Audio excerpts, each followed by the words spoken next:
playing around this year. It's summer used to be hot. Now it's brutal.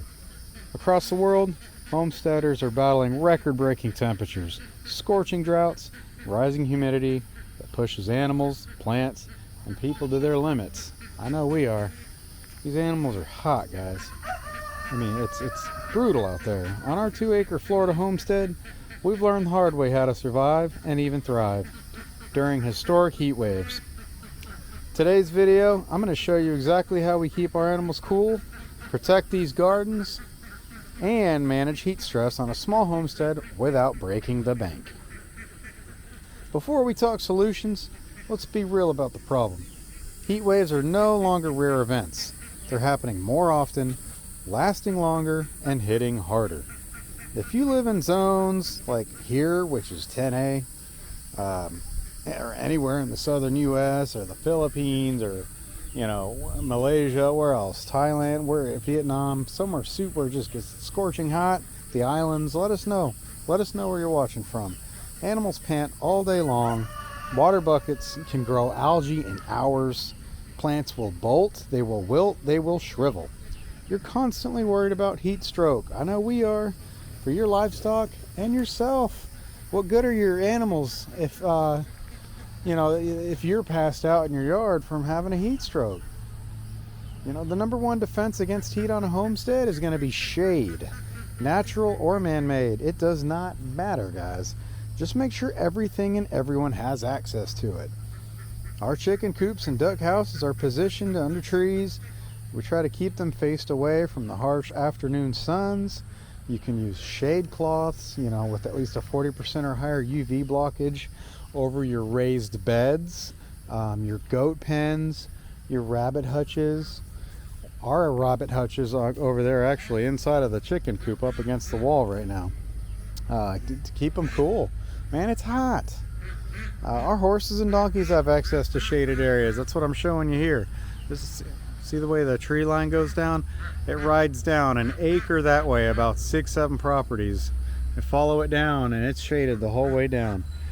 Temporary fixes, you can use old feed bags, reflective mylar, pallets can work wonders as well. Just a few degrees of difference in the shade can mean the difference between thriving and straight up heat stroke. When it's 100 degrees outside, hydration is an absolute full-time job. Here's how we keep waters fresh and accessible.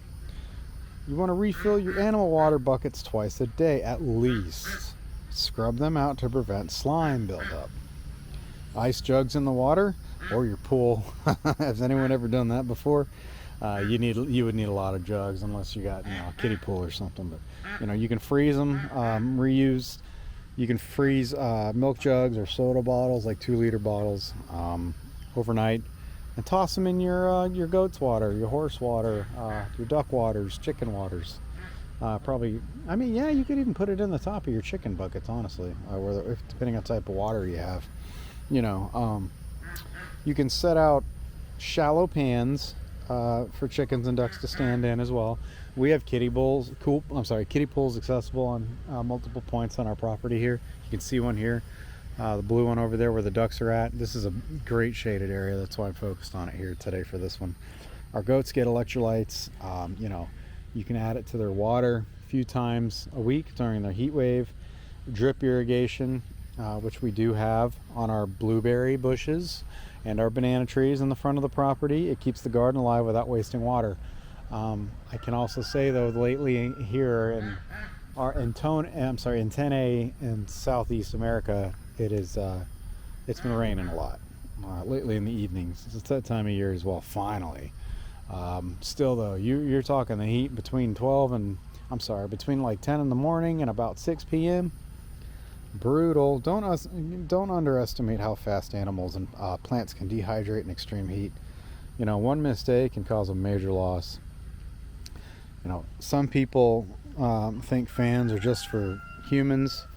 Folks, they're life-saving on it for everything. You can use barn fans, small battery-powered fans inside your chicken coops. We actually have fans in our barn over there with a horse barn. Over the stalls, each stall has a fan. But you can do battery powered, but we have power that runs to that barn, so plug it in. I would prefer you had it like that, because batteries, I mean, really, I mean, if that's all you have. But you can mist your animals with water, especially goats and chickens, to bring down their body temperature. Goats are funny because they're not the biggest fans of water, but hey man, it'll cool them down, and they'll thank you for it. They might not realize what you're doing now, but later they will when they feel better. Ducks get, like I said about the kiddie pools, or a tub. Man, get yourself a tub. Somebody tossing out a tub. We got one right over there in the goat pen. It's not currently being used right now because we have plenty of other water sources, but that one was actually being used to keep hay off the ground. Now we have an actual trough for it, but what do you call them? It's holding the hay for us. I can't think of the word right now, but it's keeping the hay off the ground. So anyway, that's not what this one's about here. Frozen treats, ice cubes with fruits or herbs, frozen watermelon, leftover veggies from the garden go a long way. Make sure you're watching your animals closely. We've had some chickens here and there. They pass. It's just sometimes they don't, stay out of the heat. It is what it is. Panting, droopy wings, open mouth breathing, refusing to eat. It can all be signs of overheating, guys. So make sure you stay on top of it. The garden is your food source. We just walked ours this morning. The tomatoes, I'm thinking I'm going to pull them out of the ground actually and put them in pots temporarily. It's just too hot, and move them. I think I'm going to get them actually out of our garden and move them. I'll have to keep an eye on what else was over there, but what I saw this morning was they want to thrive. They do. The root system's great. So we're going to probably get those out of the ground and move them temporarily in pots, probably for the winter time, honestly, and stick them back in the ground in spring. But anyway, we'll get back to that. The garden's your food source. You want to mulch heavily. I did this. We composted as well, but mulch specifically, not the compost, but mulch. What it's doing, you want to put 4 inches of compost leaves or straw to lock in the moisture.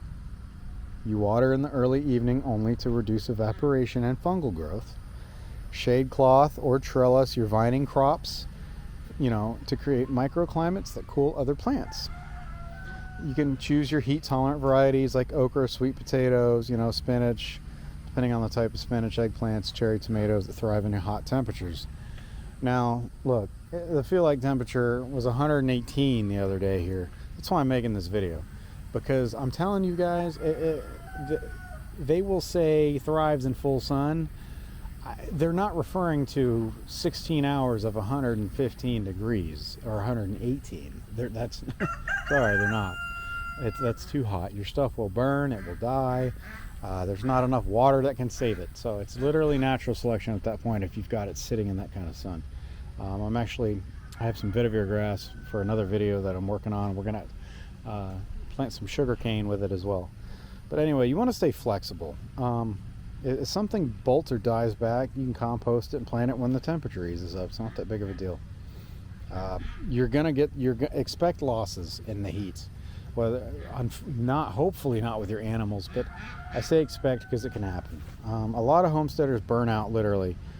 Heat exhaustion and heat stroke can sneak up fast. So wear your light colored, breathable long sleeve clothes to protect your skin. Folks, only do it in 15-20 minute bursts in the early morning or in the evenings. Drink water with salt and lemon, electrolyte packets if you got them during the worst heat. Please don't work in the worst heat though. You don't have to. Do it in the morning or in the evening. I always say before 10 or after 7. They say after 6. It starts to kind of go down more around 7 here, but you're no good to your homestead if you're the one that goes down, right? So please prioritize your own safety. If you're planning to homestead long-term, think infrastructure.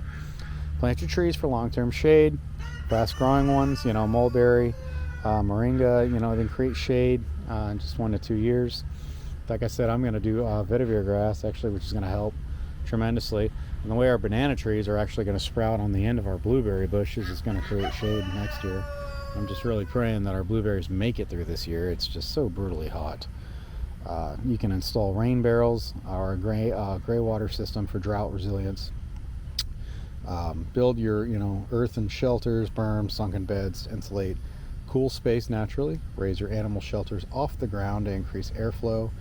You can get solar powered fans, misting systems, and even solar power panels if you want to go that far.